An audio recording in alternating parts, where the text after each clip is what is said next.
Hi, this is Dr. Doug Willen, and today we're doing another low thyroid video, and specifically we're looking at foods that you can eat or foods that you should avoid if this is a challenge in your life, working and trying to balance your body with low thyroid.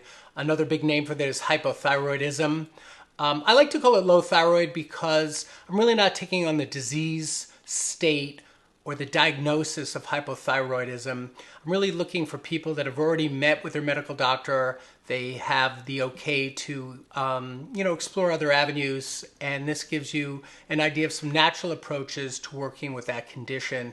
A lot of you might not know, but I wrote a book. It's on Amazon right now. It's been out for a couple of years, and it's called Quantum Paleo. And there's a lot of good diets that you can eat overall with low thyroid, but one of the things that's in common is you're going to want to avoid processed foods. And that's also refined carbohydrates, which includes bread, pasta, bagels, muffins, croissants, cereal, carbonated drinks, sugary things. My book that I wrote is a good diet for people with low thyroid. There are also other good diets out there. I like the Mediterranean diet. I love the keto diet.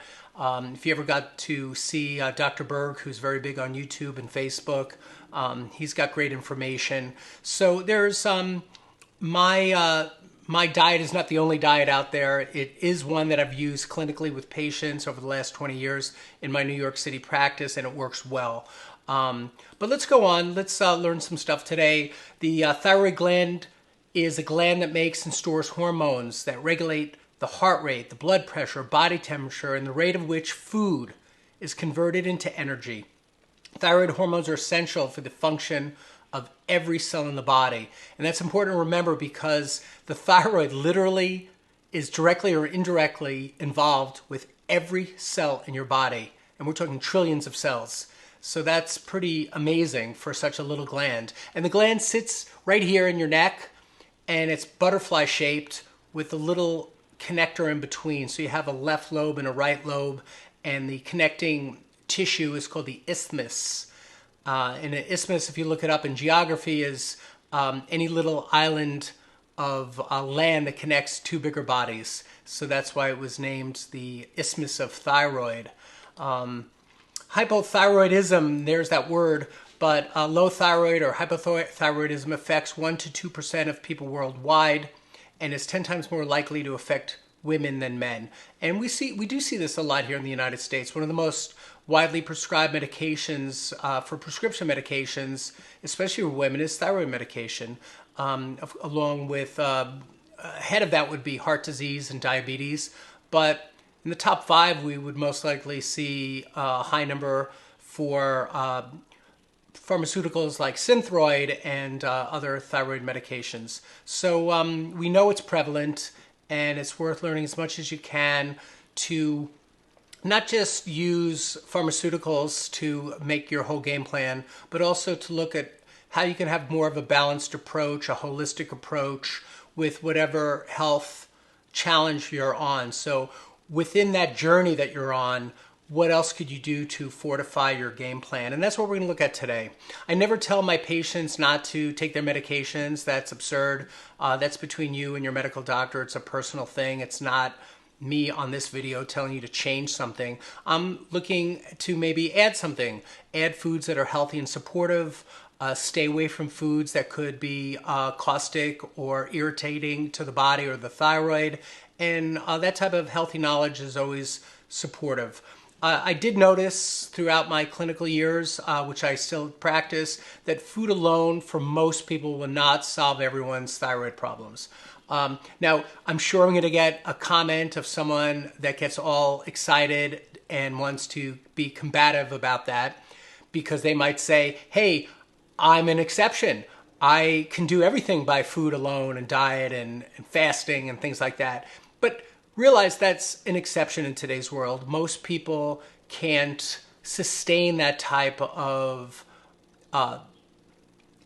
quest of being on a journey of such abstinence and strict way of life to change your blood chemistry and your blood work drastically through food alone. And if you can, you probably don't even need this video. You might as well cancel out right now because you're someone who's handling it, obviously. But If you're not, if you're more like the 99.99% of people that have been struggling with low thyroid that I've seen in my practice in the last 20 years, more of a well-rounded program is recommended, where you either are on pharmaceutical medication that your doctor prescribed, or if you feel like going more the natural route, we have natural supplements. I make a natural supplement for thyroid that works very well. In extreme cases, you probably do need to be on a med. But we also look at diet, and that's what we're going to look at right now. So one of the three categories of supplementation or foods that will affect the thyroid in a positive way, one of them is iodine. So iodine, a good deal of the world's population is deficient in iodine. Fortunately, here in the United States, we don't see that as much because we have a lot of seafood available in all 50 states, as well as we use iodized salt publicly. So it's very easy to get some iodine here in the United States, but other parts of the world don't have that convenience. And we do see deficiencies in South Asia, Southeast Asia, parts of New Zealand, actually, and even parts of Europe. But let's take a quick look at this list. Seaweed, excellent source of iodine. Deep sea fish like cod, yogurt, iodized salt, as I mentioned, shrimp. One large egg has a good deal of iodine, natural iodine in it. Tuna and dried prunes. And you can do more research on that. That's just a list of heavy hitters that you'll see on a lot of lists when you do some research on your own. Another food group or ingredient group would be selenium. Selenium helps activate the thyroid hormone so that it can be used by the body. It's an essential mineral with great antioxidant benefits, which means it can protect the thyroid from damage by molecules called free radicals. We're not going to do a video right now on free radicals. That's something that's so easy to look up on Google, for example, and learn a little bit about that. But some of the foods that contain selenium are Brazil nuts, tuna, sardines, eggs, and legumes. Zinc, like selenium, zinc helps the body activate thyroid hormone. And zinc is something that you might consider at least trying to get into your food through your everyday foods, or even supplementing with a nutritional supplement if need be. Studies also show that zinc may help the body regulate thyroid-stimulating hormone, TSH, the hormone that tells the thyroid gland to release thyroid hormones. So we have a TSH, thyroid-stimulating hormone, is kind of it's the regulator hormone. So your body perceives that its levels are off, and we need the TSH to release to instruct the production of either more thyroid hormone or less and bring it into balance. So zinc is something that supports that, and it supports kind of that homeostasis levels in your body. Homeostasis meaning your body's innate ability to balance. Foods with zinc: oysters, shellfish, beef, chicken. As you can see, those are kind of everyday foods. I know oyster is a shellfish, but it was specifically oysters, and then other shellfish in general. Here's a list of foods that you might want to avoid. Millet, all varieties of millet. Highly processed foods, as I mentioned, things like hot dogs, cakes, cookies, what we call junk food. And you know when you're eating it that is not food that you could brag about as being healthy. Now here's something on supplements, and I talk about supplements a lot. Adequate intakes of selenium and iodine are essential for thyroid health. But if you get too much of them, that could be harmful also. So be careful, do your research, get with your doctor or healthcare provider, and do take some instruction on that if you're new to this subject. Things that could irritate the thyroid, but we still want you to eat some in moderation, or would be okay to eat in moderation, would be soy-based foods like tofu, tempeh, edamame, beans, soy milk, things like that. So if you're someone that just loves your soy products, be careful, eat it in moderation, and try not to go over the top with it because it might irritate your thyroid if you go into excess. Cruciferous vegetables. Now, I'm a big fan of cruciferous vegetables, broccoli, kale, spinach, cabbage, etc. But in excessive amounts may irritate your thyroid and have it become hypertrophy or excessive inflamed. I talked about in my last video about goiters. We don't see that much here in the United States, or really hardly ever, but around the world, people do get that big sac-like swelling around the thyroid.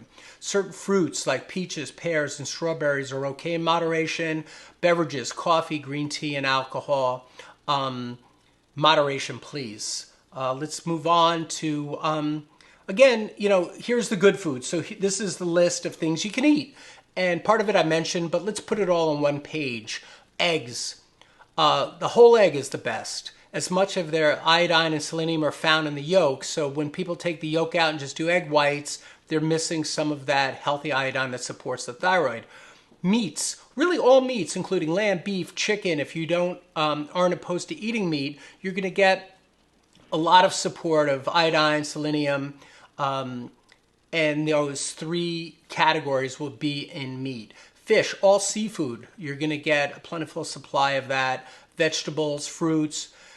Notice I have gluten-free here. Gluten-free grains and seeds, for example, rice, buckwheat, quinoa, chia seeds, and flax seeds are supportive. Gluten type of products have a heavy burden on the thyroid, so be careful there. The reason I mentioned my book on that first or second slide was because the book that I wrote that's on Amazon called Quantum Paleo is talking about the benefits of really staying away from gluten completely. So even if you're not gluten tolerant or have celiac, staying away from gluten completely is very supportive to your glandular system. It helps you keep your weight down to an optimal level, helps you maximize your health, your immune system. And like I said in the beginning of the video, it does not have to be that diet, but it should be a diet that supports your body to function at its highest energy level and highest health potential. And there are a lot of good diets for that. Like I said, I love the keto diet, which it really is a more extreme or more hardcore version of a paleo diet anyway. There's a lot of people can do it successfully through a vegan diet. So just be careful with a vegan diet to stay on top of your game plan and not go too excessive with anything that spikes your thyroid. People with hypothyroidism have plenty of healthy food options to choose from, including eggs, meat, fish, most fruits and vegetables. Like I said, the gluten-free grains is something to stay away from, and you can see that right there. So thank you for checking out this video. I have a lot of videos on thyroid, adrenal, and natural hormone balance.